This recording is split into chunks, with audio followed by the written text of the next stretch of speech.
또 가십니다. 노아의 시작은 이러하니라. 노아는 의인이요 당시에 완전한 자라. 그가 하나님과 동행하였으며. 아멘. 오늘도 주여 은혜가 풍성한 하루가 다 되시기를 주님의 이름으로 축원합니다. 오늘 본문 말씀 토라포션은 유대력으로 5775년에 창세기 두 번째 말씀 되겠습니다. 그래서 두 번째 말씀으로 제목이 노아흐. 우리는 번역이 노아 이렇게 되어 있습니다만 저도 언어 발음이 안 나서 좀 불편하긴 합니다만 노아흐 전혀 들어보지 못한 이름 같은 그런 발음이 나옵니다. 그리고 제가 어느 본토 발음은 아닙니다. 그렇게 다르구나 라고 이해하는 정도만 되겠습니다. 노아흐 이렇게 돼요. 노아흐. 그래서 우리가 참 이름 하나도 제대로 번역이 제대로 쉽지 않구나. 그래서 뭐 노아 이름은 잘못 알아도 별로 상관이 없지만 그야말로 우리 메시아 되시는 우리 구주 되시고 임금 되시는 그분의 이름이라도 우리 확실하게 알아야 되잖아요. 우리가 성경에 예수 그렇게 되어 있지만 히브리어의 원래 이름은 예수아. 이게 발음이 슈자가 좀 길게 나오는 것 같더라고요. 예수와 그래서 조금씩 알아가는 거지. 하다못해 발음 하나도 우리가 제대로 모르고 있는 것이 우리 안타까운 현실입니다. 그런데 예전에 참 저희 교회 연세대에서 영어를 30년 이상을 가르친 교수님 한 분이 계셨죠. 그분이 우리가 히브리 토라 관점에서 번역해야 될 책들이 참 많습니다. 그래서 우리 교수님께서 히브리 관점의 책들을 좀 번역하시면 좋겠습니다. 그랬더니요, 하시는 말씀이 뭐라고 하냐면 번역은 반역이다. 아니 연세대에서 30년 이상을 가르치신 이 영어 교수님께서 번역 얘기했더니 번역은 반역이다 그러는 거예요. 아무리 잘해도 번역을 아무리 잘해도 이 원어를 제대로 담아낼 수가 없다는 거죠. 그래서 차라리 안 하는 게 좋다는 거죠. 그러니 그런 분이 번역은 반역이다 그러니 우리 수준에서 그것을 제대로 이해한다는 건 참 상상도 못할 일이죠. 그래서 할 수만 있으면 원어를 그냥 사용해 좋아요. 할 수만 있으면. 요즘에 원어를 좀 암송하고 싶어가지고 오늘 집사님 한 분이 주기도문을 또 외우다가 또 은혜 받았다는 얘기 아니고 희한한 일이 다 나타나요. 이 주기도문을 히브리어로 도대체 모르겠지만 어쨌든 사모하는 마음으로 하다 보니까요, 세상에 있던 우리가 예전에 아마 배웠을 것 같아요. 어렸을 때 들어본 시가 그냥 한눈에 쫙 보이더래요. 그러면 지혜가 열려지는 거예요. 히브리어를 뭐 기본만 알려도 15년을 배워야 된다는데 15년이 아니라 입을 열어서 시작했더니 하나님께서 그야말로 세상말로 뚜껑을 열어가지고 지혜를 쏟아 부어지더라는 것입니다. 하나님의 은혜가 그렇습니다. 세상 지식은 수십 년을 배워도 번역은 반역이 될지 모르지만 하나님의 은혜는 순식간에 들어오는 역사가 있을 줄 믿습니다. 그러니까 지난주에 말씀드렸듯이 어느 분이 그러잖아요. 전도해가지고 교회에 나오지 1개월밖에 안 됐는데 성경을 히브리어로 읽더라는 거예요. 원어로. 깜짝 놀라가지고 그것도 히브리어 교수님이 전도해서 대단한데 1개월 만에 히브리어로 성경을 읽으니까 얼마나 기가 막힌 일이에요. 도대체 어떻게 된 것이냐. 히브리어 글자가 쫙 떠올라가지고 그냥 보인대요.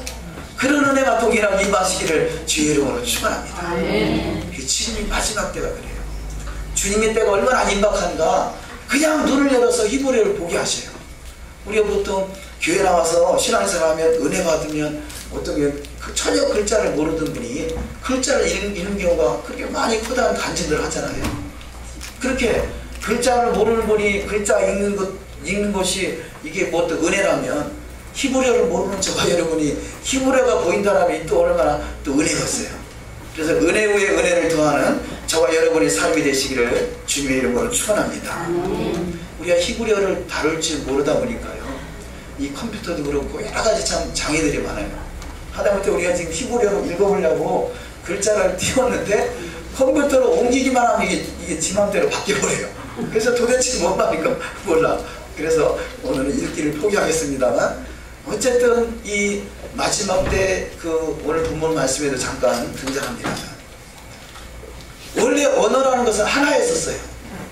하나의 언어를 이 지구상에서 사용했었는데, 이 그 노아 시대 이후에 아담이 범죄함으로 다시 세상의 죄악이 관영하게 되고, 노아 시대 때 노아를 통해서 물로 심판을 하시고, 그때 노아의 그 8 식구를 통해서 이 지구상에 다시 한번 인구가 번성하게 돼요. 그런데 또 다시 이 범죄하게 되고, 이 바벨탑을 쌓게 되고, 그 바벨탑 사건으로 말미암아 언어가 흩어지게 된 거죠.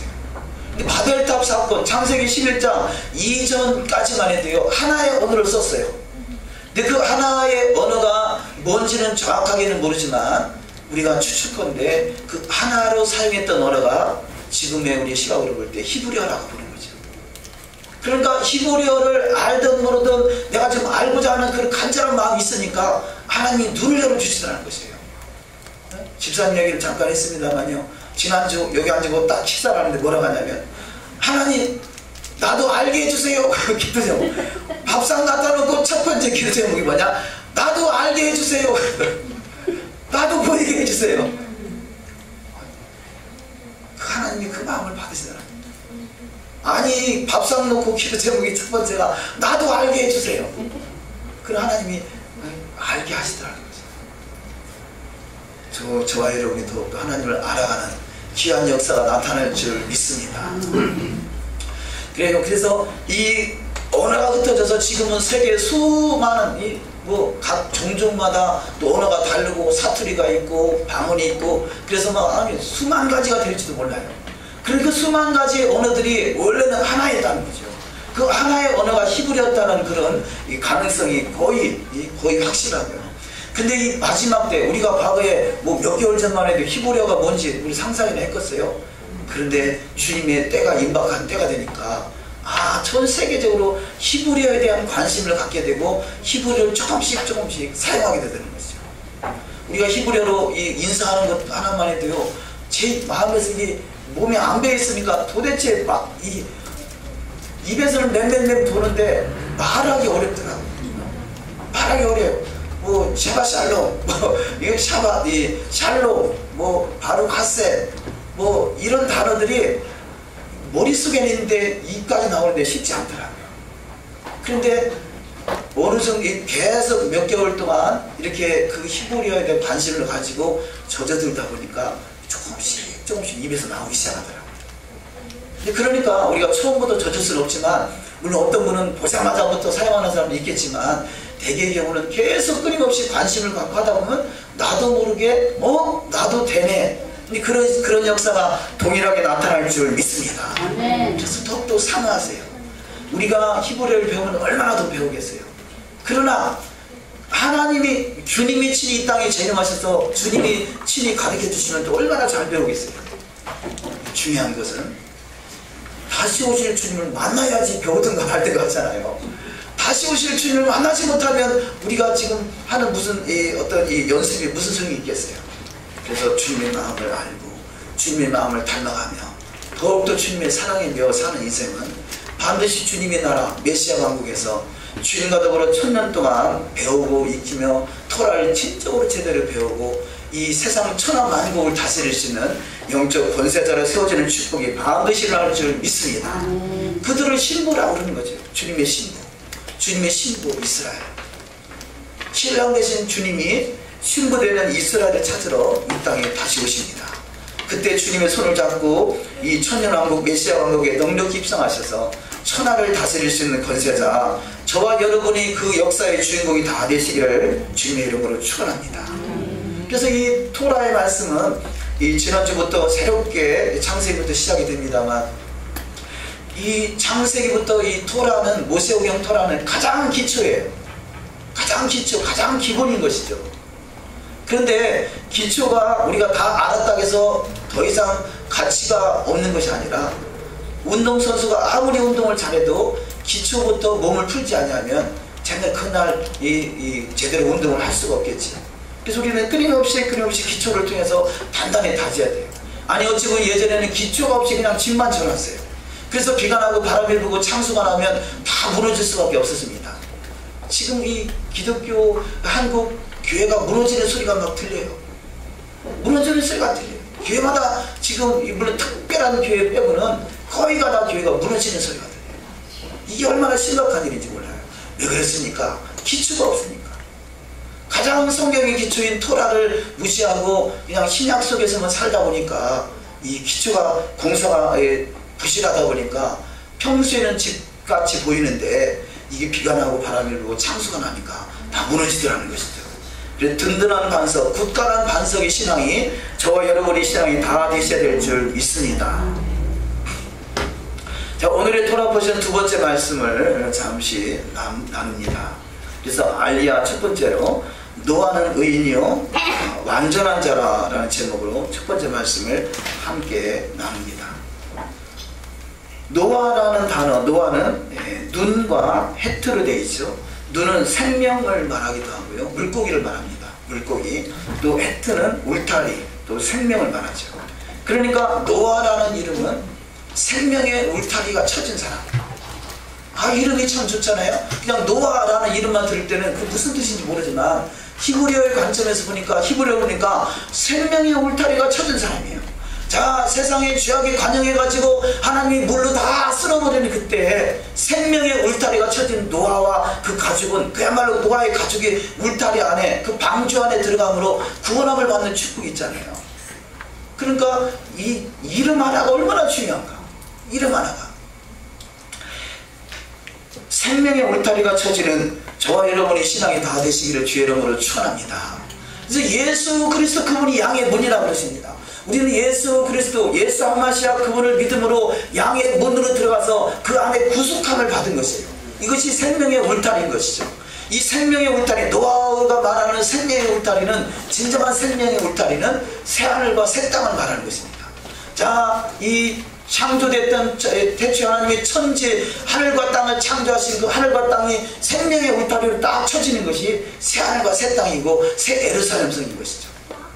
그래서 이것은 결국은 이 창세기 6장에서부터 노아가 등장해서 이렇게 생명의 울타리를 쳐진 것을 말하듯이 마지막 때의 생명의 울타리가 된 새하늘과 새 땅에 넉넉히 입성하는 저와 여러분이 반드시 되어야 될 줄 믿습니다. 노아는 그래서 이 생명의 울타리, 파장은 그렇죠. 또 노아의 이름은 안위이다. 노아는 안식한다, 안위하다, 그런 뜻이 있습니다. 참된 신, 참된 샤밧은 언제 이루어지느냐? 바로 새하늘과 새 땅에서 이루어지는 것이죠.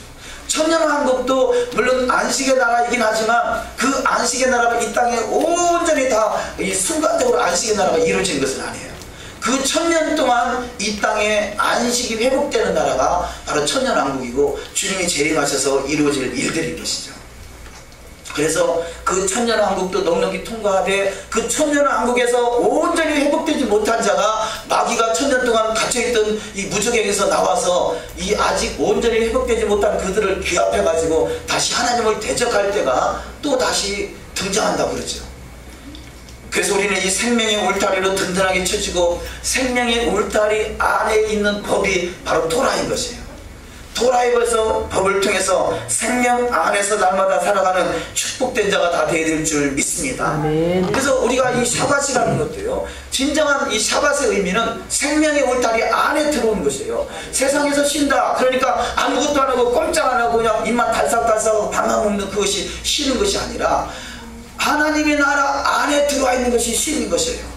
우리는 지금 이 샤밧이라는 것은 6일 동안은 세상 나라를 의미한다면 7일은 샤밧은 하나님 나라 안에 들어온 것이에요. 이것이 쉼인 것입니다. 어느 주부가 집에서 가사일을 하면서 나는 맨날 일만 한다고 그 일을 가치를 계산해가지고 돈을 집에서 집 안에다가 청구하는 사람 없잖아요. 일 자체가 행복이란 말이에요. 집안의 자녀들을 돕고 남편을 돕고 이 가족을 돕는 것이, 이것이 이 생명의 울타리 안에 있는 사람의 행복이란 말이죠. 행복. 못된 우리는 그걸 돈으로 계산해서 돈을 받으려고 할지 모르지만 되게 정상적인 이 안에는 그것이 행복이잖아요. 왜냐? 생명의 울타리 안에 있으니까. 우리가 샤밧을 지키는 것은 이게 짐이고 부담이라면 이것은 아직은 율법에 속한 사람이에요. 우리는 그 생명의 울타리 안에 들어와서 하나님의 생명 양식을 먹으며 그 소성함을 얻는 귀한 시간으로 우리를 축복하고 계신 줄 믿습니다. 우리는 아직은 천년왕국이나 아직은 새하늘과 새 땅이 이루어지지 않은 세상이지만 그것을 미리 믿음으로 말미암아 즐기는 것이죠. 믿음으로. 그래서 믿음으로 받으면 그것이 행복이고 축복이에요. 그러나 그것을 짐으로 받으면 오늘 하루의 예배가 참으로 부담스러운 것이죠. 우리는 부담이 아니라 축복된 시간으로 진정한 하나님의 생명의 양식을 먹는 복된 시간으로 인도하시는 줄 믿습니다. 자, 노아의 이름의 수치가 58이라는 수치가 있습니다. 근데 같은 58이라는 수치를 가지고 있는 단어가 아젠이라는 단어인데요. 귀, 듣다, 하나님의 음성을 듣는 것을 말하죠. 우리가 노아는 하나님의 음성을 듣는 사람이에요. 저와 여러분이 생명의 울타리 안에 들어왔다면 하나님의 음성을 듣는 자가 되는 축복이 있는 줄 믿습니다. 이것을 이 생명의 울타리 안에서 바로 언약의 말씀을 듣고 그 언약의 말씀을 읽고 묵상하며 그 가운데 기록하는 것을 지켜 행하는 삶이 바로 생명의 울타리 안에 있는 사람인 것이죠. 그래서 영원한 안식, 예수의 나라, 메시아 왕국, 히브리서 4장 11절을 합독하십니다. 그러므로 우리가 저 안식에 들어가기를 힘쓸지니 이는 누구든지 저 순종치 아니하는 돈에 빠지지 않게 하려 하니라. 아멘. 자, 노아는 생명의 울타리 안에 들어있는 자요, 노아는 하나님의 음성을 듣는 자요, 노아는 하나님의 말씀을 삶 속에 적용시켜 나가는 자입니다. 이 언약의 말씀을 삶 속에 적용시켜 나가는 그가 바로 생명의 울타리 안에서 영원한 생명의 안식과 양식을 누리는 자가 된 것을 알 수가 있습니다. 노아는 또한 이 성경에 의인이라고 합니다. 창세기 6장 9절을 합독하십니다. 노아의 사적은 이러하니라. 노아는 의인이요 당세 완전한 자라. 그가 하나님과 동행하였으며. 샤밧은 하나님과 동행하고 하나님 안에 들어와 있는 것이에요. 그렇듯이 우리의 진정한 하나님과 동행하는 삶, 우리 삶 속에서도 이렇게 하나님과 동행하는 자가 있다는 거죠. 노아는 지금부터 수천 년 전 사람이지만 그때도 하나님과 동행하는 자가 있다는 거죠. 이 얼마나 큰 축복입니까? 그런데 그때 하나님과 동행했다면 동일하게 오늘날에도 주님과 동행하는 자의 삶이 있습니다. 그런데 노아와 노아의 7 식구가 하나님과 동행하고 노아의 방주를 통해서 생명의 울타리할 생명싸개로 쌓임을 입었다면, 그러나 불행하게도 그 당시에 그 생명의 울타리 안에 들어오지 못한 사람이 더 많아요. 거의 100대 1이라고 할까요? 1000대 1이라고 할까요? 수치는 정확하게 알 수 없지만 수많은 이 그야말로 넓은 길, 넓은 문으로 들어가는 자가 많고요. 이 마지막 때도 그때나 지금이나 좁은 문, 좁은 길로 들어가는 자가 바로 생명싸기로 쌓임을 받아서 생명의 울타리 안에서 이 생명의 양식을 먹고 날마다 소성을 먹는 축복된 자가 가장 복 있는 자가 되는 줄 믿습니다. 바로 그들을 의인이라 그러죠. 그래서 노아는 당대의 의인이라, 또 완전한 자라, 하나님과 동행했다 그럽니다. 오늘날의 의인은 예수 그리스도 안에 있는 자가 의인이요, 또 예수 그리스도를 통해서 더욱더 완전함에, 초등학문에 어린아이 신앙에 머물러 있는 것이 아니라 더욱더 말씀대로 이루어지이다. 말씀대로 이루어지이다. 나도 보이길 원합니다. 나도 깨닫길 원합니다. 나도 읽을 수 있길 원합니다. 나도 더욱더 주님 앞에 한 걸음 한 걸음 가까이 가길 원합니다. 그 사모하는 인생 속에 하나님 더욱더 완전함을 이루셔서 주님의 신부의 바늘에 서는 역사 있을 줄 믿습니다. 그래서 여기 완전하다는 단어가 신부에게 주어지는 단어라 그렇게 표현합니다. 히브리어로 짜딕은 의로운, 공정한, 올바른이란 뜻입니다. 그래서 우리가 믿는 자를 이스라엘이라 그러는데, 이스라엘은 정직한 자의 하나님이죠. 그런 뜻이에요. 신실한 자의 하나님이시다. 우리는 짜딕, 의로운 자, 공정한 자로 인정받을 수 있는 제사장 나라의 주인공들이 다 되시기를 주님의 이름으로 축원합니다. 마가복음 3장 17절 이하 말씀을 합독하십니다. 만군의 여호와가 이르노라. 내가 나의 정한 날에 그들로 나의 특별한 소유를 삼을 것이요, 또 사람이 자기를 섬기는 아들을 아낌같이 내가 그들을 아끼리니 그때 너희가 돌아와서 의인과 악인이며 하나님을 섬기는 자와 섬기지 아니하는 자를 분별하리라. 자, 먼저는 하나님을 섬기는 섬기지 않는 자가 있는가 하면요, 그 속에서 의인과 악인이 있다는 것입니다. 여기서 의인이요 하나님을 섬기는 자는 특별한 소유라 그래요. 특별한 소유. 예? 특별한 소유. 특별한 소유의 특별한 소유라는 것은 신부라는 뜻이에요. 신부. 하나님이 내가 너를 지명하여 불렀다. 너는 나의 특별한 소유다. 그래서 이 특별한 소유, 이 세굴라, 가장 존귀한 보석이라는 거죠. 보석. 저와 여러분을 보석으로 부르신 것이에요. 그래서 그 보석의 특별한 소유로 이 의인과 악인이 갈라질 때, 섬기는 자와 섬기지 않는 자가 갈라질 때, 그 의인 속에, 이 하나님의 그 의로움 속에, 완전함 속에 포함되는 자가 되어야 될 줄 믿습니다. 이 신부로 단장됐다는 뜻이죠. 노아는 완전한 사람입니다. 히브리어로 타밈이라는 단어인데, 순전한, 완전한, 흠 없는, 건전한이라는 뜻을 가지고 있습니다. 그래서 타임이면 순전한, 완전한, 이것이 바로 신부의 단어라는 거죠. 하나님 앞에 제물을 드릴 때 흠없고 정없는 것으로 드리라 그러죠. 이 영광스러운 교회, 흠도 없이 정도 없는 영광스러운 교회로 세워지길 원한다라고 또 이 에베소서에서 말씀하고 있습니다. 우리는 더욱더 완전하게 될 수 있는 의인과 같은 그 이 노아의 신앙이 다 되어야 될 줄 믿습니다. 가장 완전함. 그래서 노아는 완전하다 그러고 하나님께서 아브라함에게도 너는 내 앞에 서나요 완전하라. 그럼 완전히 무엇이냐? 여호와의 말씀을 온전히 지켜 행할 수 있는 그 모습이 완전함으로 나가는 것이에요. 한 나라의 불법자가 누굽니까? 그 나라의 법을 어기는 자가 불법자잖아요. 이 성경의 말씀은 하나님의 법입니다. 하나님의 법을 어기는 것은 불완전한 자고 이것이 불신앙인 것이죠. 우리는 더욱더 완전함으로 말씀대로 이루어지는 신앙이 되어야 될 줄 믿습니다. 창세기 17장 1절 이하 말씀을 합독하십니다. 아브라함의 99세 때에 여호와께서 아브라함에게 나타나서 그에게 이르시되 나는 전능한 하나님이라. 너는 내 앞에서 행하여 완전하라. 내가 그로 그 자신과 권속에게 명하여 여호와의 도를 지켜 의와 공도를 행하게 하려고 그를 택하였나니 이는 나 여호와가 아브라함에게 대하여 말한 일을 이루려 하리니라. 아멘. 자, 하나님께서 왜 아브라함을 선택하셨느냐? 여호와의 도를 지켜 의와 공도를 행하게 하려고 그를 택하였다 그래요. 아브라함을 믿음의 조상으로 열국의 아비로 복의 근원으로 세우신 이유가 뭐냐? 여호와의 도를 지켜 의와 공도를 행하게 하려고 이 아브라함을 선택했다는 것이에요. 저와 여러분을 왜 하나님이 선택하셨느냐? 여호와의 도를 지켜 의와 공도를 행하게 하려고. 또 누구에게 그렇습니까? 19절에 내가 그로 그 자식과 권속에게, 나만 그런 것이 아니라 너와 너의 자식과 권속에게 그렇게 지켜 행하게 하려고 부르셨다는 거죠. 조금 전에 이 정보훈 집사님 가족이 다 나와서 이렇게 성경을 읽으니까 너무 좋잖아요. 그러니까 가능하시면 앞으로 애를 낳을 수 있는 분은 최소한 한 식구 7명을 찍으세요. 그러면 투라포션 알리아를 7명이 다 나와서 쫙 읽으면 너무 좋지 않겠어요? 자, 네 번째 말씀으로 노아는 하나님과 함께 동행했습니다. 하나님과 동행하는 자는 하나님의 계명을 지키는 자라는 것이죠. 열왕기상 3장 14절 이하 말씀을 확독하십니다. 내가 만일 내 아비 다윗의 행함같이 내 길로 행하며 내 법도와 명령을 지키면 내가 또 내 날을 길게 하리라. 자, 다윗의 행함같이 내 길로 행하며, 하나님께서 다윗과 함께 하셨는데 바로 내 법도와 명령을 지켜 또 내 날을 길게 한다. 법도와 명령을 지키는 자에게 하나님께서 다윗과 함께 하시고 그에게 하나님의 행함을 보여주시는 축복이 있었던 것을 발견할 수 있습니다.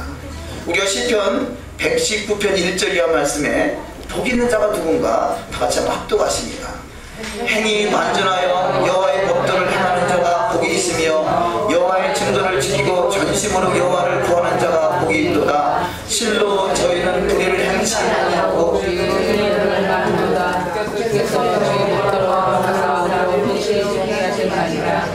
내 길을 굳이 정하사 주의 멸례를 지키게 하소서. 내가 주의 모든 계명에 주의할 때에는 부끄럽지 아니하리이다. 아멘. 행이 완전하여 여호와의 법에 행하는 자가 복이 있다 말씀하잖아요.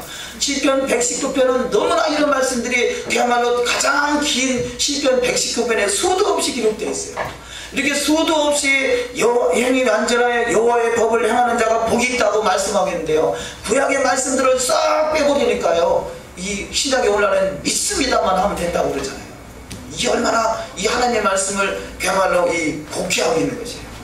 우리는 하나님의 말씀은 1.1획도 가감되지 않냐고 그대로 살아서 역사하는 줄 믿습니다.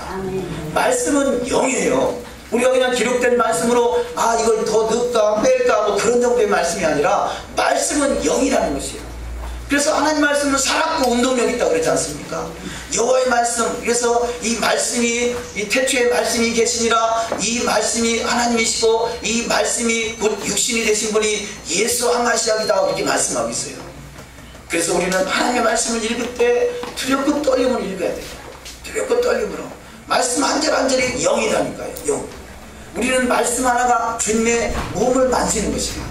말씀 하나가 주님의 몸, 살아있는 몸을 만진다는 그런 심정으로 말씀을 대하시고 말씀을 사모하는 자가 되시기를 주의 이름으로 축원합니다. 그래서 마지막 절에 내가 주의 모든 계명에 주의할 때에는 부끄럽지 않으리다. 말씀 하나 앞에 내가 떠는 자가 돼서 부끄럽지 않은 인생이 되기를 소망한다는 것이죠. 두 번째 말씀으로 하나님을 경외하는 노아. 자, 노아가 어떤 사람인가? 하나님을 경외하는 자라는 것입니다. 이 부모 말씀을 설명하려면 설명이 좀 길기 때문에 간단하게 표현합니다. 그 이스라엘에는 두 가지 달력이 있습니다. 달력은 하나지만 보는 관점에서 차이가 있다는 거죠. 그러니까 우리가 조금 전에 나팔절을 했지 않습니까? 얼마 전에 나팔절과 이 대속절과 초막절은 이때가 원래 처음에 달력이 만들어진 이 처음의 시작, 이것을 신년이라 그럽니다. 이 신년이 있는가 하면 그 신년의 달력 출발했던 그 시점에서 이들이 타락해가지고 다시 이 애굽에 갔다가 다시 애굽에서 출애굽할 때 다시 구원함을 받았을 때 그때 다시 시작된 달력을 유대력이라 그럽니다. 자, 여기 7월달이 원래는 1월달이고 1월달에 시작했던 이 달력이 여기 와서 7월달, 이 7월달이 다시 1월달이 되는데요. 이것을 여기는 민간력, 여기는 유대력. 그래서 성경을 볼 때 이 부분을 잘 우리가 구별할 수 있어야 돼요.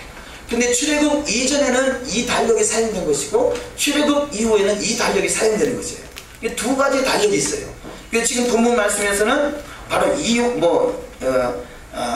본문 말씀에 등장하는 것은 민간력, 구원받기 전을 말하는 것이죠. 우리도 두 번 태어난다 그러잖아요. 내가 어머니 뱃속에서 한 번 태어날 때 한 번 태어난 것이고 내가 예수를 믿어서 거듭난다 할 때 다시 태어난다고 표현하지 않습니까? 그렇게 표현하면 되죠. 자, 민간력은 내가 세상에 태어난 것을 표현한다면 유대력은 내가 구원받아 하나님의 자녀가 됐다는 것을 나타낸다. 성경 속에서 그런 달력의 원리가 있구나, 그렇게 이해하시면 되겠습니다. 그런데 이 노아의 홍수 사건은 출애굽 사건 이전에 있었기 때문에 바로 민간력을 적용해서 말씀이 주어지고 있다는 것입니다. 이때 이 노아의 홍수 사건은 1년 10일이 걸려요. 노아의 홍수 사건이 얼만큼이라고 이 기간이요? 1년 10일. 네. 그래서 그 내용으로 성경을 자세히 보시면 그 이름들이 보여질 것입니다. 자, 세 번째 말씀으로 노아는 방주로 들어가는 축복을 받았습니다. 방주는 그야말로 노아의 방주는 모세가 들어갔던 그 모세가 물에다 띄워뒀던 그 방주, 그 뭐라고 하지? 모세가 들어갔던 것? 모세를 어린아이 모세를 갈대 상자 그것이 방주예요. 똑같은 단어인데 여기서는 갈대 상자, 이쪽에서는 방주 이렇게 번역을 하는 것이죠. 그러니까 물속에서도 이 살아남을 수 있는 그 구원의 방주, 무리를 떠가는 거잖아요. 땅이 온전하고 공허하며 흑암의 깊음 위에 있는 이 세상에서 바로 물에 떠올 수 있는 그 구원의 방주, 생명싸개, 생명의 울타리 안에 저와 여러분은 이렇게 구원받아서 그 속으로 우리를 인도하시는 줄 믿습니다. 그렇다면 그 노아의 방주는 바로 구멍을 막아야 되잖아요. 방주와 이 그야말로 갈대로 만들어진 그 이 바구니 안에 얼마나 물이 잘 들어오겠어요. 근데 그 안에서 역청을 발라가지고 이 물이 들어오지 않게 딱 막아줍니다. 그것이 바로 우리가 보고 있는 말씀이다 할 수 있습니다. 말씀으로 구원의 방주를, 울타리를 역청으로 발라서 이 가면으로 세상 것이 들어오지 않게 우리는 철저히 막아줘서 그 언약 안에서 그야말로 하나님의 나라를 누리는 자가 다 되어야 될 줄 믿습니다. 창세기 7장 1절 말씀을 합독하십니다. 여호와께서 노아에게 이르시되 노아 내 온 집은 방주로 들어가라. 내가 이 세대에 내 앞에서 의로움을 내가 보았습니다. 사도행전에 가면 그 하나님의 말씀에 주 예수를 믿으라 그러하면 너와 내 집이 구원을 얻으리니, 그 말씀이 있어요. 그 말씀이 바로 이 노아의 방주 사건을 말하고 있는 거 아니겠어요?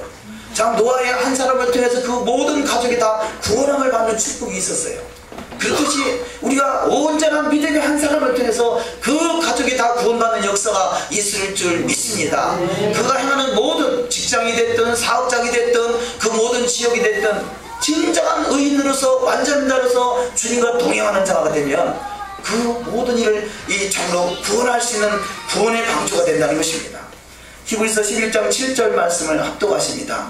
믿음으로 노아는 아직 보지 못하는 일에 경고하심을 받아 경외함으로 방주를 예비하여 그 집을 구원하였으니 이로 말미암아 세상을 정죄하고 믿음을 쫓는 의의 후사가 되었느니라. 자, 노아가 어떤 사람이냐? 믿음으로 노아는 아직 보지 못하는 일에 경고하심을 받아 경외함으로 하나님을 경외하는 자가 됐다는 것이에요. 자, 하나님을 경외하는 믿음이 그냥 생기는 것이 아니라, 아브라함이 본토 친척 아비 집을 떠나 내가 지시할 땅으로 가라라고 하셨을 때 큰 민족을 이루겠다고 약속하셨는데 그 약속이 창세기 22장에서 이루어지죠. 100세에 난 독자들 이삭이라도 제단에 바칠 수 있는 그 믿음을 보였을 때 이제야 네가 나를 경외하는 줄 알았다는 것이에요. 마지막 메시아 왕국에는 하나님을 경외하는 사람들이 들어가는 나라예요. 그냥 시시콜콜하게 신앙생활 하다가 들어가는 것이 아니라 더욱더 구원의 방주에서 역청을 철저하게 바라져서 여호와의 말씀 안에서 온전한 자가 돼서 완전한 자가 돼서 바로 그 구원의 방주의 주인공들이 다 되될 줄 믿습니다. 창세기 22장 12절 합독하십니다. 사자가 가라사대 그 아이에게 내 손을 대지 말라, 아무 일도 그에게 하지 말라, 내가 내 아들 내 독자라도 내게 아끼지 아니하였으니 내가 이제야 내가 하나님을 경외하는 줄 아노라. 대전에 있는 이 대전 메시아닉 교회 성도들을 바라볼 때 내가 이제야 너희들이 하나님을 경외하는 줄 알았노라 라는 고백이 다 이 많은 축복된 삶이 다 되실 줄 믿습니다. 자, 세 번째 말씀으로 참 감람나무. 참 감람나무가 누구인가 하는 것이죠. 물론 결론적으로 참 감람나무는 예수 하마시아입니다. 그런데 예수 하마시아 그분과 동일하게 참 감람나무가 될 수 있는 사람이 누구냐? 예수 하마시아 그분의 신부인 것이에요. 신랑과 신부는 하나라고 그러잖아요. 이 부모가 너희가 이 남녀가 결혼해서 둘이 한 몸을 이룰지라 그러잖아요. 부부는 지금 몸이 떨어져 있지만 그를 따로따로 보는 것이 아니라 성경은 한 몸이라고 그러는 것이에요. 예수 하마시아 그분이 신랑이라는 것을 믿는다면, 내가 주님의 신부라는 것을 믿는다면 주님과 나는 하나인 것이죠. 그러면 참 감람나무가 예수 하마시아 그분이라면 당연히 참 감람나무도 신부인 이스라엘인 것이에요. 신부는 내가 아니라 누가 신부냐? 이스라엘이 신부예요. 하나님이 이스라엘을 선택하셨고 이스라엘 장자를 세우셨고 이스라엘 신부를 세우셔서 이스라엘을 제사장 나라로 세우셔서 천하만국을 다스리는 그 그림이 이 출애굽기 19장에 있는 말씀이 결국은 계시록의 마지막 때까지 이루어질 말씀인 것이죠. 그래서 저와 여러분이 바로 이 참 감람나무 믿음 안에서 바로 이스라엘의 접붙임을 받은 자, 그래서 우리는 이스라엘이라고 부르는 것이에요. 오늘날의 교회에서는요, 내가 예수 믿어 참 감람나무다, 그런데 나는 이스라엘은 아니다, 이런 그런 주장이 얼마나 편비한지 몰라요. 그래서 참 감람나무는 이스라엘이 아니다 그러는 거죠. 참 감람나무는 오직 예수 그리스도다 그래요. 물론 예수 그리스도 맞지만 예수 그리스도가 이스라엘과 결혼하기 때문에 우리는 이스라엘의 참 감람나무에 접붙임을 받아서 우리는 이 주님과 하나가 되는 것이죠. 근데 이것이 왜 중요하냐면요, 나는 예수 그리스도의 접붙임을 받았다 하지만 이스라엘이다라는 개념이 없다 보면 이스라엘에게 주어진 토라하고도 상관이 없다 그렇게 되버린 거예요. 이것이 대체신학인 거죠. 나는 예수를 통해서 예수님과 하나 됐다고 말하지만 내가 이스라엘이라는 개념이 없으면 대체신학, 이스라엘은 과거에 2000년 동안 망했고 저들은 버림을 당했고 이 이방인 교회가 선택을 받았다는 것이 대체신학인데, 선택을 받은 것은 맞는데 선택을 받아서 참 감람나무에 접붙임을 받았다면 그 또한 이스라엘이라는 것을 깨달아야 된다는 거죠. 그래서 그렇다면 이스라엘에게 주어진 것은 토라요, 절기요, 음식물 규례요, 1.1도 가감되지 않냐고 그대로 이루어지는 말씀인 것입니다. 그 그것이 참 감람나무의 주어지는 메시지입니다. 자, 성경 속에서 보면 이스라엘 하면 이 7가지의 특별한 그런 것들이 있습니다. 이 신명기 8장 8절을 합독하십니다. 밀과 보리의 소산지요 포도와 무화과와 성리와 감람나무와 꿀의 소산지라. 예전에 제가 페이스북이나 어떤 여러가지 이런 매체들이 있을 때 제 사진을 올렸었어요. 사진이 없어가지고 토라시나 대학원 마칠 때 찍은 박사모 쓰고 찍은 그 사진을 올렸더니 어떤 분이 그러시더라고요. 목사님은 자기 이름을 내고 싶은가 봐요. 나는 사진이 없어서 그밖에 올리도 없는데, 난 그런 의도는 아니었는데, 그래서 사진을 바꿨어요. 바꿔서 지금은 내 얼굴이 안 들어가고, 여기 지금 7가지죠. 밀, 보리, 포도, 무화과, 성료, 감람, 꿀, 이 7가지잖아요. 7가지 메노라에다가 밀, 보리, 무화과, 포도, 감람, 꿀, 또 뭐죠? 성류, 이렇게 7가지 표시되어 있는 그림을 이 페이스북이나 제 이름이 뜨는 데는 그 그림이 떠요. 그래서 이 7가지 열매들이 맺는 것이 이스라엘이란 말이에요. 이스라엘. 그래서 7가지를 잘 기억해 두시기 바랍니다. 밀, 보리, 포도, 무화과, 성료, 감람나무, 꿀. 이것은 이스라엘을 상징한다. 자, 이렇듯이 무화과, 또 포도, 보리, 감람나무. 그 감람나무는 이스라엘을 표현한다는 거죠. 물론 감람나무는 예수 그리스도죠. 근데 예수 그리스도가 신랑이라면 그분이 신랑이시니 신부인 바로 이스라엘은 당연히 참 감람나무인 것이죠. 그래서 이 지구상에는 두 감람나무를 표현할 수 있어요. 감람나무는 감람나무인데 하나는 참 감람나무고 하나는 돌 감람나무예요. 참 감람나무를 이스라엘이라 하는 것이고요, 돌 감람나무를 이방이라 그럽니다. 그러면 둘 중에 우리는 어느 것인가, 둘 중에 하나를 선택해야 돼요. 내가 참 감람나무라 하면서 나는 여전히 이방이라면요, 아직은 이방인인 것이죠. 그런데 참 감람나무는 이방인이었던 이들이 이방인의 돌 감람나무가 참 감람나무로 접붙임을 받은 것이에요. 그럼 이 나무가 원래 있는데 이쪽으로 접붙임을 받았으면 이 나무지 이 나무가 아니잖아요. 근데 교회는 여전히 이쪽으로 접붙임을 받아놓고도 나는 이방인 그리스도이다, 나는 참 나는 이스라엘이 아니다 그러고 있는 거예요. 이것이 2000년 동안 속아온 것이고요. 이것이 왜냐, 참 감람나무는 좋은데 이스라엘이 되면 토라의 말씀을 내가 나한테 적용시켜야 되고 그러면 너무 장애가 많지 않느냐, 쉽게 편하게 신앙생활 하겠다 그거예요. 아니요. 바로 예수 그리스도 그분이 결혼하는 나라는 이스라엘인 것이고요, 이들이 신부인 것이고, 우리가 돌 감람나무에 있던 이방인이 이제 참 감람나무인 이스라엘에 접붙임 받아서 저와 여러분이 이스라엘이 된 것이에요. 이방인 나라에서 이스라엘 나라를 시집간 거예요. 그래서 미국 같은 데는 이 여자가 시집가면 아예 성을 갈아버리잖아요. 성을 바꿔버리잖아요. 성을 바꿔봐요. 왜? 돌 감람나무 그 자체가 이제는 돌 감람나무 이름으로 시집가는 게 아니라 이쪽에 접붙임마다 참 감람나무가 되기 때문에 그렇습니다. 한국 사람은 성을 그냥 가져가다 보니까요, 나는 이방인 그리스도이다, 나는 이스라엘이 아니다 그러는 것 같아요. 근데 외국 사람, 미국 사람 같은 경우는 그거 쉽게 이해가 되잖아요. 아, 내가 이쪽으로 이사 왔으니까 나는 참 감람나무 이스라엘구나 하기 쉽게 되는데, 우리는 여전히 자기 성을 가지고 있다 보니까 나는 여전히 박시다, 이시다, 김시다, 나는 이방인 그리스도이다 이렇게 표현하는 거죠. 지금 듣는 여러분은 별로 안 중요한 것 같지만요, 오늘날의 교회에서는 너무 중요한 사건이에요. 내가 이스라엘이라는 사실이 믿어진다면 여호와의 말씀은 이스라엘에 다 주어진 거거든요. 그래서 1.1을 또 가감하지 않고 그들은 얼마나 말씀을 그야말로 두렵고 떨림으로 받는지 몰라요. 그 뒤에 말씀, 이 감람나무 이야기를 하는 것은 노아가 방주에서 나올 때 가장 첫 번째 발견한 것이 감람나무 새 잎사귀예요. 그래서 감람나무 열매를 짜서 올리브요. 그 열매를 짜서 기름을 내가지고, 기름의 가장 첫 번째 기름을 가지고 하나님의 성소의 메노라, 여기 있는 메노라에 불을 밝히는 것입니다. 그래서 끊임없이 노아의 방주 사건이나 계시록의 아시아는 7교회 말 때도 감람유로 통해서 이 메노라를 밝히고 끊임없이 등장하죠. 감람나무는 예수 그리스도고, 예수 그리스도의 저와 여러분이 기름이 돼서 주님의 나라를 밝게 비추는 저와 여러분이 되시기를 주의 이름으로 축원합니다. 그 말씀을 하고 있습니다. 스가랴 14장 4절 말씀을 합독하십니다.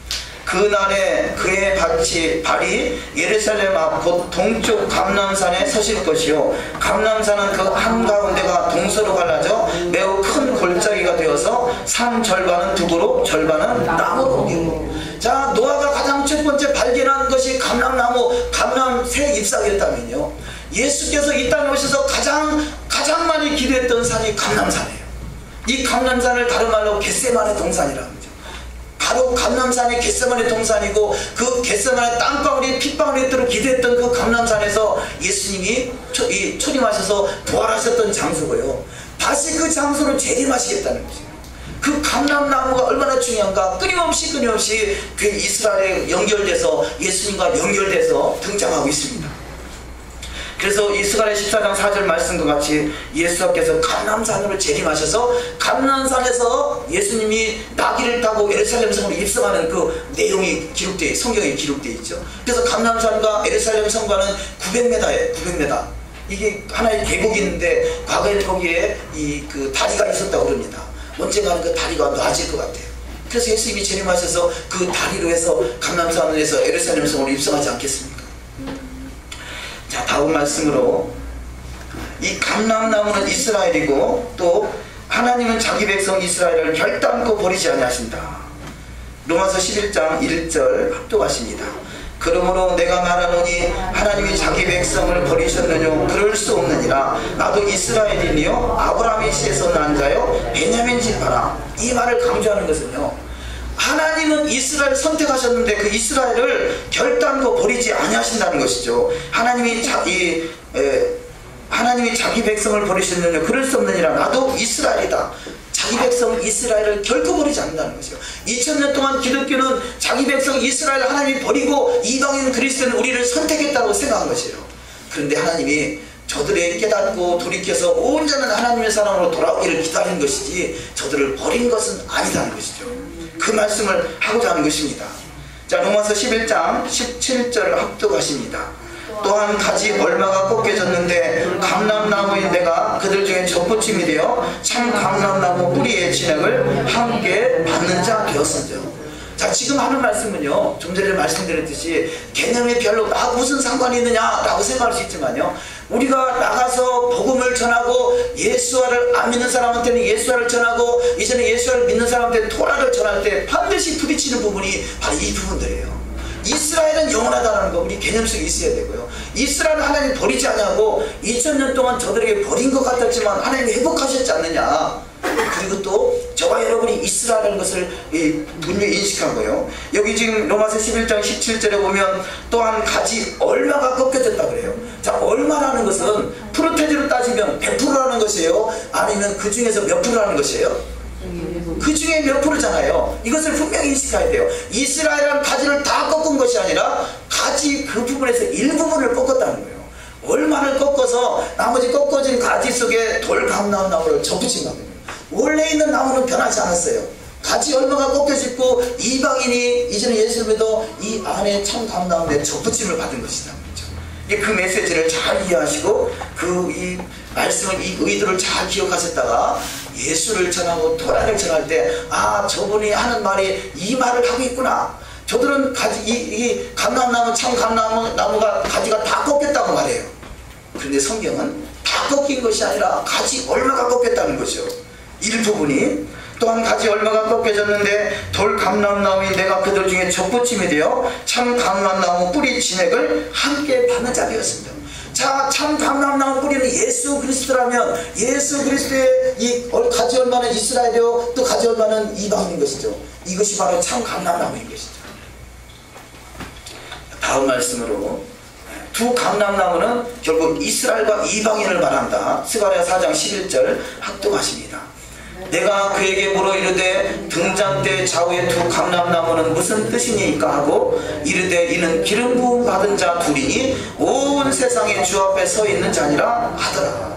아멘. 자, 두 감람나무가 누구냐? 참 감람나무 하나 하고요, 돌 감람나무에서 덧붙임 받은 이방인 하나, 이것을 두 감람나무라 그러지. 이것을 원래, 그래서 하나님이 원래 있었던 뿌리는 절대 변하지 않았어요. 변하지 않고 이것이 두 감람나무라는 것을 말씀한다. 이것을 또 다른 말로 두 증인이다 그래요. 두 감람나무다, 두 증인이다. 마지막 때 두 증인이 누구냐? 문선명이다, 아니면 이만이다, 이게 아니라 감람나무는 참 이스라엘, 원래 있었던 이스라엘이고요. 그것을 유대인이다 쉽게 표현하면 유대인이고요. 그 다음에 잃어버린 이스라엘이 다시 회복하는 것, 이것을 두 증인이다, 두 감람나무다, 그렇게 표현하는 것이에요. 근데 기독교 역사는 전혀 엉뚱한 해석을 하는 거죠. 어디 두 증인이 나타났다, 두 감람나무다, 그러면 100% 거짓말이다, 그렇게 이해하시면 되겠습니다. 이동하려면 얼마나 이단들이 많이 나오는지 몰라요. 그것이 기독교 역사였습니다. 네 번째 말씀으로 복 있는 자는 생육하고 번성한다 그럽니다.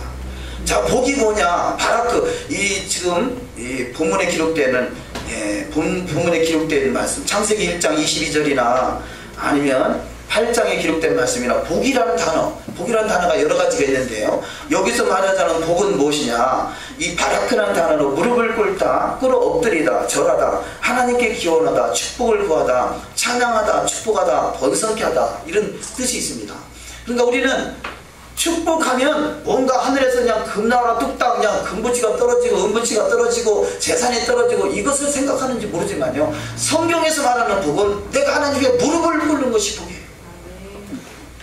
그래서 우리가 먼저 하나님의 무릎을 꿇어야 그 다음 일이 진행이 되는 것이고 생육하고 번성하는 것이죠. 무릎을 꿇지 않고는 하나님 앞에 생육하고 번성하는 축복이 있을 수 없어요.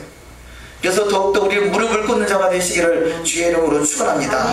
그래서 복이라는 개념의 단어가 나오거나 무릎을 꿇는 자다, 그때 하나님이 그 인생 속에 생육하고 번성하고 충만케 하는 축복이 임하는 줄 믿습니다. 창세기 1장 22절을 합독하십니다. 하나님이 그들에게 복을 주어 가라사대 생육하고 번성하여 여러 바닷물에 충만하라, 새들도 땅에 번성하라 하시니라. 하나님이 이 무릎을 꿇는 복을 줄 때 무릎을 꿇지 않잖아요. 제가 조금 많이 교만해졌나 봐요. 예전에는 무조건 기도하면 무릎을 꿇었는데 지금 앉아서 기도해. 그래서 내가 믿음이 식었구나. 감히 어떻게 하나님 앞에 기도하는데 그냥 기도할 수 있느냐? 무릎을 꿇고 기도하고, 어떤 때는 두 손을 번쩍 들고 기도했는데 요즘 두 손도 잘 안 나옵니다. 그러니까 축복이 뭐냐? 무릎을 꿇을 수 있는 것이 축복이고, 두 손 번쩍 들고 한국하는 것이 축복이에요.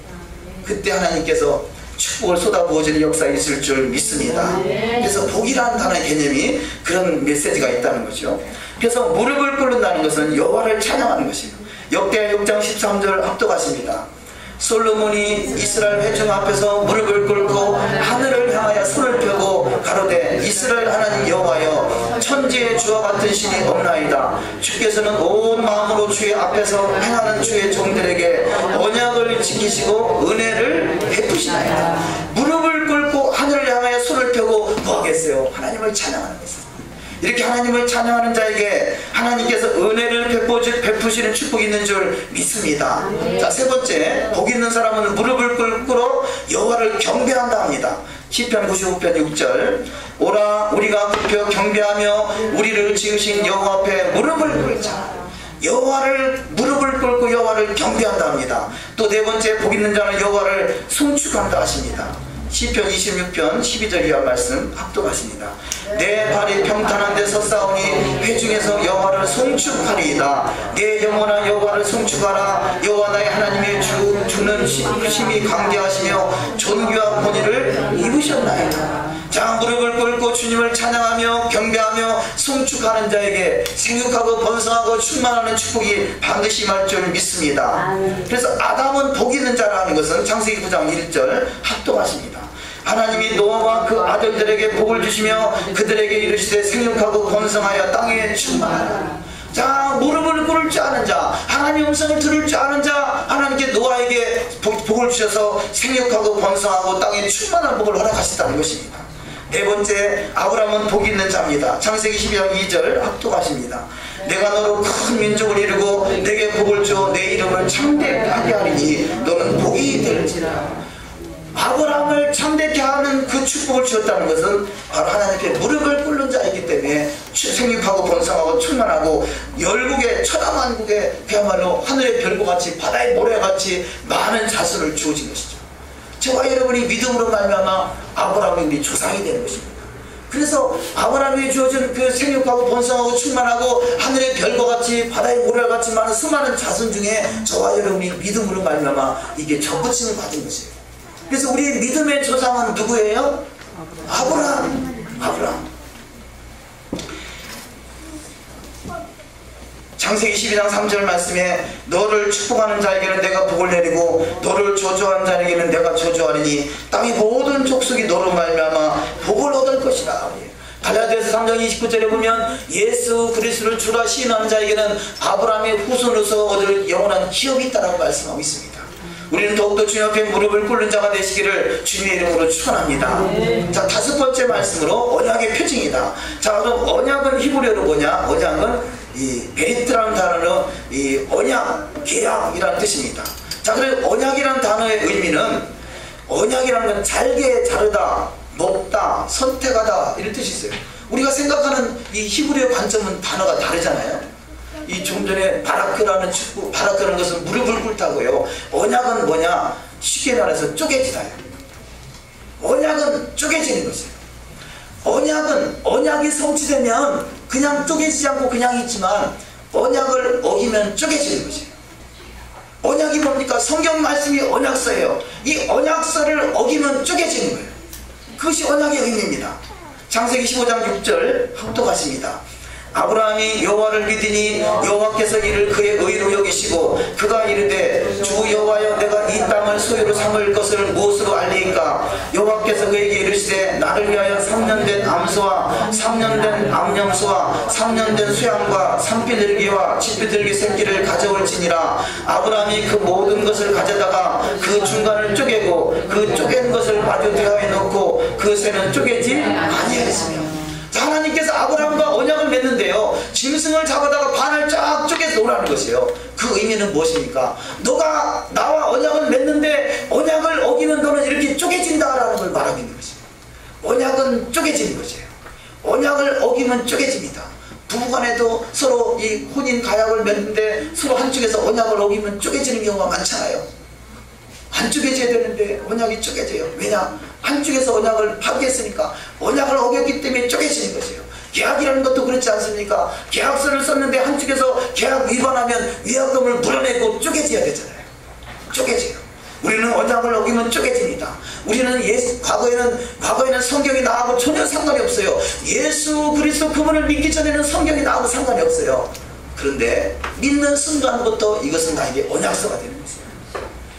믿지 않는 사람한테는 이게 성경이 전혀 상관없어요. 성경을 불태우든 성경을 어떤 팔아먹든 상관이 없어요. 그러나 믿는 자에게는 언약서예요. 믿는 자가 언약을 어기는 것은 쪼개지는 것이에요. 우리는 그것을 분명하게 인식하고 할 수만 있으면 언약 안에 있는 말씀이 이루어지는 축복된 자가 다 되시길 주의 이름으로 축원합니다. 그래서 이스라엘은 수없이 쪼개졌잖아요. 왜냐? 언약을 벗어나기 때문에 그렇죠. 예레미야 34장 17절 이하 말씀을 합독하십니다. 너희가 나에게 순종하지 아니하고 각기 형제와 이웃에게 자유를 선포한 것을 실행하지 아니하였은즉 내가 너희를 대적하여 칼과 전염병과 기근에게 자유를 주리라. 여호와의 말씀이니라. 내가 너희를 세계 여러 나라 가운데 흩어지게 할 것이며 송아지를 둘로 쪼개고 그 두 조각 사이로 지나매 내 앞에 언약을 맺었으나 그 말을 실행하지 아니하여 내 계약을 어긴 그들을 곧 송아지 두 조각 사이로 지난 유다 고관들과 예루살렘 고관들과 내시들과 제사장들과 이 땅의 모든 백성을 이렇게 말하고 있어요. 줄칠 부분을 보면 너희가 나에게 순종하지 아니했다. 내가 너희를 세계 여러 나라 가운데 흩어지게 할 것이다. 언약을 맺었으나 그 말을 실행하지 아니하며 내 계약을 어긴 그들을 송아지 쪼개듯이 쪼개진다는 거죠. 이스라엘이 쪼개진 이유, 하나님 앞에 하나님과 갈라진 이유가 뭐냐? 언약을 어겼다는 것이죠. 그렇다면 하나님이 수천 년 동안 저들을 다스렸던 그 이스라엘도 쪼개지는데 하물며 너희가 뭐냐? 그것이 로마서 11장에 참 감람나무와 돌 감람나무에 비유해서 하시는 말씀이에요. 하나님이 원 감람나무도 버렸는데 하물며 돌 감람나무인 너희가 뭐냐 이런 말씀하잖아요. 우리는 무식이 용감하다 보니까 이스라엘은 토라 백성이니까 토라를 안 지켜서 쪼개졌는데 우리는 토라와 상관없이 믿기만 하면 되니까 더 이상 토라하고 나하고 전혀 상관이 없다 그래요. 토라하고 나하고 상관이 없으면 그 인생은 쪼개지는 인생이에요. 쪼개지는 인생입니다. 우리는 쪼개지는 인생이 아니라 주님과 언약 안에서 하나 되어 주님의 나라에서 1000년 동안 왕노릇 할 수 있는 진정한 주님의 신부들이 다 되어야 될 줄 믿습니다. 아멘. 창세기 17장 먼저 호세 6장 6절을 합독하십니다. 나는 인애를 원하고 제사를 원하지 아니하며 번제보다 하나님 아는 것을 원하노라. 그들은 아담처럼 언약을 어기고 거기에서 나를 반역하였느니라. 자, 아담이 선악과 하나 따먹은 것이요 뭐라고 말하고 있어요? 반역했다는 거예요.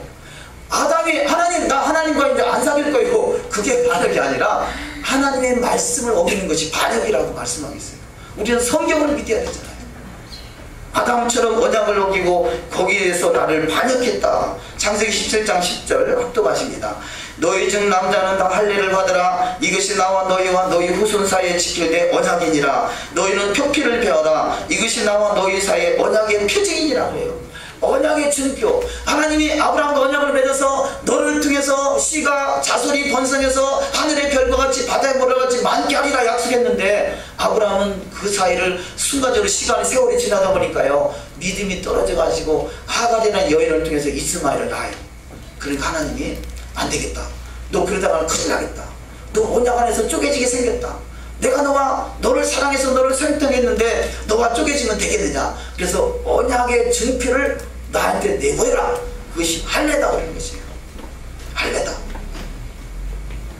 죄송한 말씀입니다만 남자들이 할례를 받으면요 화장실 갈 때마다 쳐다봐야 되잖아요. 아 내가 언약을 어기면 안 되지. 기억나게 하시는 것이죠. 그래서 언약의 증표. 근데 이 언약의 증표를 이 사도행전 신약에 와가지고 잘못 오해를 해가지고 봐라 할례를 받아야 구원이 있다 라고 이렇게 말하는 어떤 거짓 선생들의 말을 그대로 오늘날에 믿어가지고요 뭐라 하냐 할례를 받아야 구원이 있지 않느냐. 그 말은 그 토라를 지켜야 구원이 있는데 그렇게 지킬 사람이 어디 있느냐. 우리는 믿기만 하면 된다 이렇게 해석해버린 거잖아요. 할례는 언약의 증표를 요구하는 것이지 할례를 받아야 구원이 있다 그것이 아니에요. 할례는 언약의 증표요. 말씀을 벗어나니까 너 그러다 쪼개진다 그렇잖아요. 부모가 자식한테도 말 안 들으면 맞아 그렇잖아요. 그거랑 똑같은 거죠. 다음 말씀 에베소서 2장 12절 합독하십니다. 그때 너희는 그리스도 밖에 있었고 이스라엘 나라 밖의 사람이라. 약속의 언약들에 대하여 외인이요 세상에서 소망이 없고 하나님도 없던 자이더니. 아멘. 자, 소망이 없고 하나님 없던 자를 우리 선택해서 참 감람나무에 접붙임을 받았더라면 이제는 참 감람나무에게 주어진 이 언약서가 저와 여러분의 삶의 지표가 되고 가르침이 되고 원리가 되시기를 주의 이름으로 축원합니다. 자, 6번째 말씀으로 노아의 아들들. 자, 이 말씀도 간단하게 보겠습니다. 노아의 아들들. 자, 원래는 하나님이 아담을 통해서 이 세상에 자손을 번성케 했어요. 그런데 노아 시대 때 세상의 죄악의 관영에서 하나님 물로 세상을 다 쓸어버렸어요. 그때 남은 자가 누구냐? 노아와 노아의 7 식구뿐이었어요. 노아와 노아의 7 식구를 통해서 우리가 자손이 번성된 것이에요. 자, 이방인이다 이스라엘이다 이 관점은요 원래는 하나인데 하나님을 배반하고 하나님 앞에 떨어져 나간 자들을 이방인이라 그러는 것이에요. 그러면 하나님 안에 있는 자들을 오늘날의 그 하나님의 나라의 이름을 이스라엘이라 그런 것이죠. 그래서 하나님에 떨어져 나간 자, 하나님께 떨어져 나간 자, 또 하나님 앞에 붙어있는 자, 하나님 앞에 붙어있는 자를 참 감람나무요 이스라엘이라 그런 것이고 하나님 앞에 떨어져 나간 자를 이방이라 그런 것이에요. 우리는 그래서 예수를 믿으면 이제는 이방이라는 그 과거의 족보, 마귀의 족보에서 벗어나서 예수와 한마시아의 나라의 족보로 옮긴 자예요. 그 옮긴 나라가 이스라엘이라는 것이에요.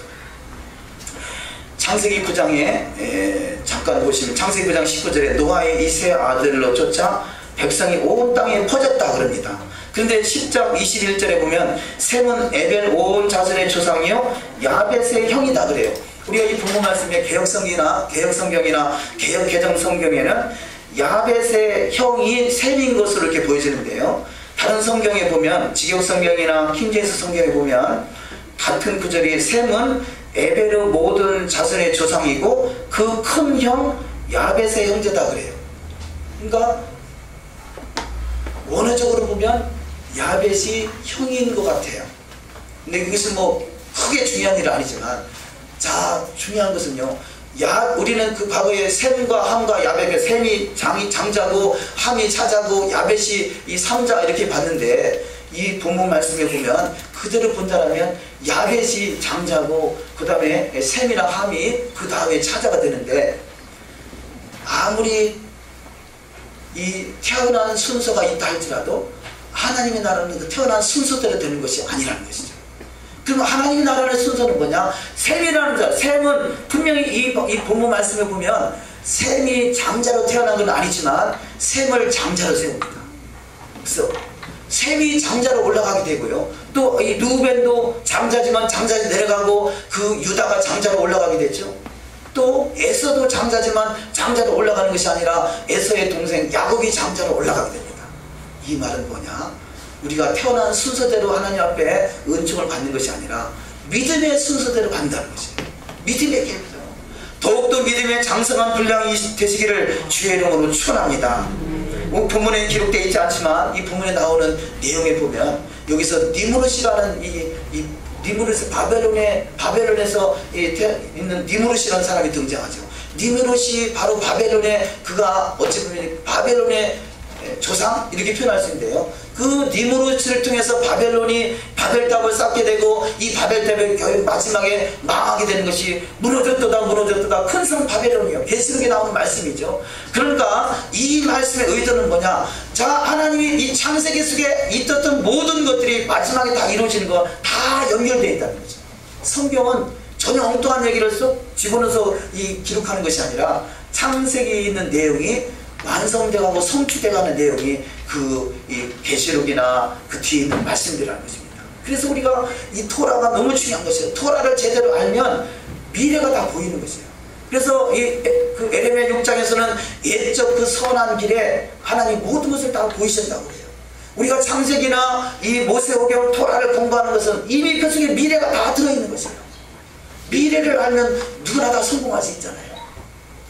그런데 토라를 모르면 미래를 모르니까 신앙생활의 자충우들이 된 것이에요. 다음 말씀은 창세기 9장 25절 말씀에, 자, 그야말로 가나안 똑같은 노아의 후손 셈과 함과 야벳으로 시작했는데요. 셈과 야벳은 축복을 받았는데 함은 저주를 받습니다. 이것은 영적으로 보면요, 자, 저주받은 자는 가나안이고, 이 저주받은 자는 이방인이고요, 축복을 받은 자는 바로 이스라엘인 것입니다. 우리가 지금 이스라엘이라는 그 정체성을 회복했다는 것은 얼마나 큰 축복인지 몰라요. 그런데 무엇이 갈라지느냐? 본문 말씀에 의지하면 노아를 어떻게 대우했느냐죠. 아버지 노아를 어떻게 대우했느냐? 아버지 노아가 그야말로 이 방주에서 나와서 이 포도나무를 심고 그 포도나무로 술을 만들어서 취해가지고 하체를 드러냈어요. 근데 함은 아버지를 부끄럽게 했어요. 셈과 야벳은 그 아버지의 수치를 가리워줍니다. 이 사건으로 말미암아 그야말로 이 저주받은 자와 축복받은 자가 갈라지자는 것이에요. 어찌 보면 함 자신이 사람을 해롭겠다든지 그런 것은 아니잖아요. 그런데 아비의 하체를 드러나는 것은 토라를 어긴 거죠. 그래서 여기 지금 이 노아는 당대 의인이라고 그럽니다. 노아는 또 이 복음을 전하는 자입니다. 이렇게 복음을 전하는 자를 부끄럽게 하면 부끄러움을 당할 수밖에 없고, 또 이 노아가 주의 종 하나님의 의인으로서 주님을 증거하는 자는 사람이라면 주의 종을 부끄럽게 하는 자는 부끄러움을 당할 수밖에 없어요. 그러나 주의 종을 대접하는 자는 셈과 야벳과 같이 가장 복을 받는 자가 될 줄 믿습니다. 자, 그 내용을 몇 가지 예를 들면, 창세기 9장 25절에 가나안은 저주를 받아 그 형제의 종들의 종이 되기를 원하느라. 가나안은 함이죠. 열왕기하 2장 23절 이하 말씀, 아이들이 이 엘리사를 조롱합니다. 아이들이 조롱하여 가르되 대머리여 올라가라. 숲에서 앙콤 둘이 나와서 아이들 중에 42명을 찢었더라 그래요. 이 선지자 엘리사가 지나가는데 아이들이 장난삼아 이 엘리사가 대머리요, 그러니까 대머리요 이 야구를 했단 말이에요. 그랬더니 앙콤이 나와가지고 40몇 명을 찢어 죽였다 이러잖아요. 주의 종을 이렇게 자기들은 별거 아닌 것 같이 여겼을지 모르지만 하나님은 하나님의 사랑, 하나님이 세우신 하나님의 종을 욕하는 것은 화가 있어요. 그래서 할 수만 있으면 어떤 연유가 됐든지 주의 종을 대적하거나 주의 종을 모함하거나, 아니 모함하는 정도가 아니라 여기 지금 이 그야말로 농담삼아 했다고 할 수 있지 않겠어요. 그래서 이 참 하나님은 주의 종을 얼마나 사랑하시고 얼마나 눈동자같이 지키는지 몰라요. 성경 속에 수없이 모세에 대해서 모세를 대적했던 자 산채로 음부에 빠지잖아요. 여기 지금 민수기 16장 이하 말씀, 민수기 12장 1절부터 합독하십니다. 미리암과 아론이 모세를 비방하니라. 미리암은 문둥병이 들려 눈과 같이 되더라. 보라와 다단과 아비람 그들과 모든 소속이 산채로 음부에 빠지며 땅이 그 위에 합하니 그들이 총회 중에서 망하니라. 고라와 다단과 아비람은 모세와 아론을 대적해서 당신만 왜 제사장이 되느냐, 우리도 지도자가 될 수 있다, 그래서 지도자의 자리 내놔라, 이렇게 대적했던 자. 이 고라와 다단과 아비람, 고라는 이 같은 레위 지파로서 모세의 그야말로 이 모세의 삼촌빨 되는 사람이에요. 그럼에도 불구하고 하나님께서 세운 제도 앞에 도전하는 이 고라와 다단과 아비람을 산채로 음부에 빠지겠다고 합니다. 그 다음 말씀에 사무엘상 26장 25절에는 전자에는 이렇게 하나님의 종을 대적했다가 화를 당하는 자가 있는가 하면, 그러나 하나님의 사람을, 하나님의 기름 부음 받은 자, 그가 설령 못난 사람이라 할지라도, 못된 사람이라 할지라도 다윗은 끝까지 사울을 대적하지 않고요, 사울이 가진 강한 악행을 저지르고 핍박을 해도, 죽이려고 그렇게 작정을 해도 도망가면서도 한 번도 원망하지 않아요. 그래서 하나님이 다윗을 그렇게 위대한 성군으로 세워주는 축복이 있는 것입니다. 사무엘상 26장 25절을 합독하십니다. 사울이 다윗에게 이르되 내 아들아 다윗아, 내가 복이 있을지로다. 내가 큰 일을 행하겠고 반드시 승리를 얻으리라 하니라. 아멘. 자, 그렇게 원수같이 여겼던 사울의 입에서 다윗이 하나도 흐트리지 않고 믿음대로 말씀으로 사니까요, 결국 사울의 입에서 다윗을 축복하는 말이 나오는 거잖아요. 사울이 다윗에게 이르되 내 아들아 다윗아, 내게 복이 있을지로다. 내가 큰 일을 행하겠고 반드시 승리를 얻으리라. 지난주에 어떤 일이 있었냐면요, 인터넷에 끊임없이 매일 말씀을 올리니까 여러가지 이 반대성 댓글이 많이 올라옵니다. 근데 한 분은, 어떤 분이 계속 끊임없이 그렇게 깐족거리고 뭐 이단, 토라, 교토, 매를 했는데요, 지난 일요일이죠. 일요일날에 뒤 댓글을 그분이 달고서 내가 뭔가 댓글을 달는데 그 글을 보다가 갑자기 감동을 받은 거예요. 성령이 감동을 받아가지고 이 사람이 너무 감동이 돼가지고 그 다음에 제가 장문을 써가지고 글을 올리는데, 제가 그 닉네임이 별과 같이입니다. 별과 같이님께 받은 감동, 그러면서 그냥 큰 글을 올렸는데요, 사람들이 그걸 보고 너무나 많은 사람들이 감동을 받는 것이에요. 그러면서 어떤 분은 어제 오늘의 친구들 별의별 어쨌든 감동받은 글을 올렸는데 왜 그러겠어요? 그 상황에서 저는 나를 이단이라 하지만 나는 한 번도 저에게 이단 소리 한 적 없고요, 끊임없이 존댓말 써가면서 내가 최선의 예우를 다하면서 댓글을 달아줬거든요. 근데 그 마음을 하나님이 감동케 하니까요, 그 입에서 축복이 나오고요, 그 입에서 그야말로 하나님을 찬양하는 입술로 바뀌어지더라고요. 하나님 역사가 그렇습니다. 우리를 대적하는 자가 있거든요. 감사하세요. 아, 내가 드디어 박을 받을 복이 내 코앞에 왔구나. 그것을 끊임없이 믿음으로 대하면 하나님이 그 마음을 감동케 하면 순간적으로 변해서 그야말로 원수같이 여겼던 그 사람 입에서 축복의 말씀이 쏟아지더라니까요. 그것이 하나님의 은혜인 것입니다. 그래서 저와 여러분 그 은혜의 주인공들이 다 되시기를 주의 이름으로 축원합니다. 아멘. 자, 마지막 말씀으로 온 땅의 언어가 하나였다. 처음에 말씀드렸죠. 이 지구상에는 온 땅의 언어가 하나였었는데 이것이 바벨탑 사건으로, 이 바벨탑 사건은 왜 일어나느냐, 창세기 11장 4절 말씀을 봅니다. 창세기 11장 4절 말씀에 또 말하되 자 성과 대를 쌓아 대꼭대기를 하늘에 닿게 하여 우리 이름을 내고 온 지면에 흩어짐을 변하자 했더니, 자, 하나님의 이름을 내려고 하는 것이 아니라요, 우리 이름을 내려고 하는 저들 때문에 결국 이 지구상에 언어가 흩어져 버렸어요.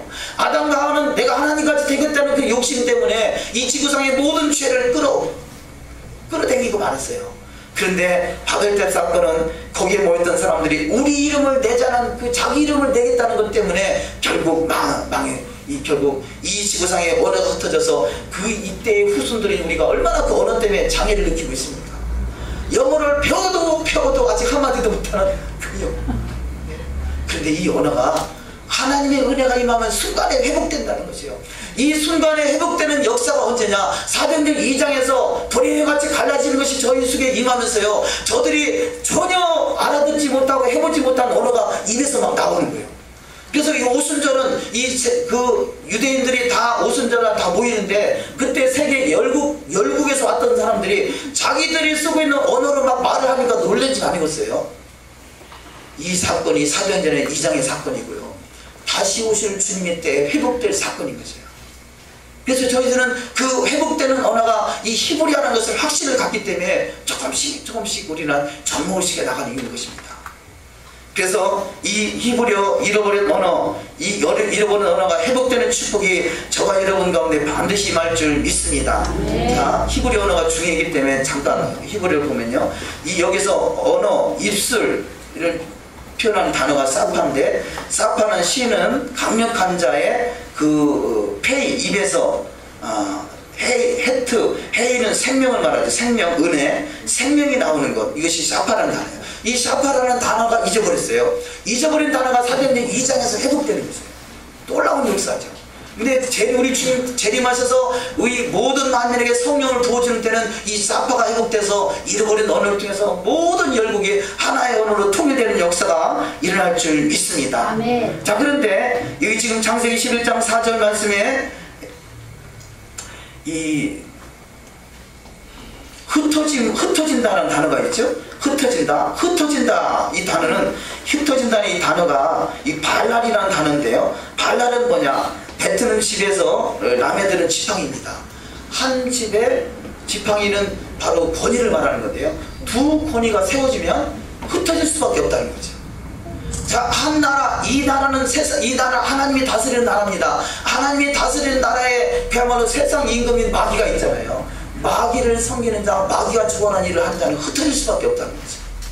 우리는 한 나라, 예수의 나라에서 예수의 말씀을 삼아하고 말씀으로 그분을 우리의 권위로, 그분을 우리의 머리로 세우고 나갈 때 우리는 이 모든 흩어졌던 언어가 하나로 돼서 그 하나님의 영광스러운 주역으로 거듭나는 역사가 있을 줄 믿습니다. 사도행전 2장 6절에 이 소리가 나며 큰 무리가 모여 각각 자기의 방언, 이 자기의 방언이라는 단어가 사파라는 단어예요. 히브리어로 사파, 자기의 방언으로 제자들의 말하는 것을 듣고 소동했다 그럽니다.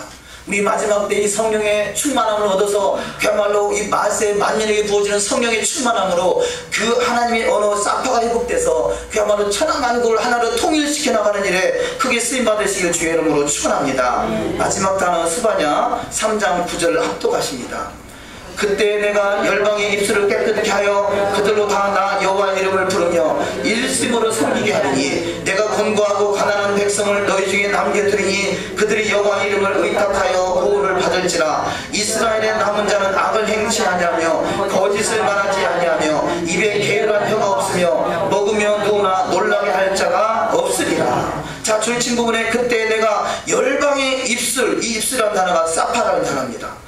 창세기 11장에서 흩어졌던 언어, 사도행전 2장에서 회복된 언어, 이 언어가 주님이 재림일 때 다 말씀하시는 그 재림의 말씀인 거죠. 그때 내가 열방의 입술을 깨끗게 하여 회복한다는 거죠. 흩어졌던 언어, 더럽혀졌던 언어, 아랍이 이제는 바로 이 에랍이 복해로 바뀌어지는 언어, 이것이 바로 사파의 언어, 마지막 때 언어인 것입니다. 그래서 이 마지막 때 언어가 온전히 회복돼서 그 열방의 입술을 깨끗게 하는 일에 저와 여러분이 더욱더 쓰임받을 때, 주님의 나라와 그 의가 이 땅에 이루어질 때 주님은 천하만국을 다스릴 수 있는 그 철저한 권세를 주어지는 역사가 있을 줄 믿습니다. 그 역사의 주인공이 다 되시기를 주님의 이름으로 축원합니다. 기도하십니다.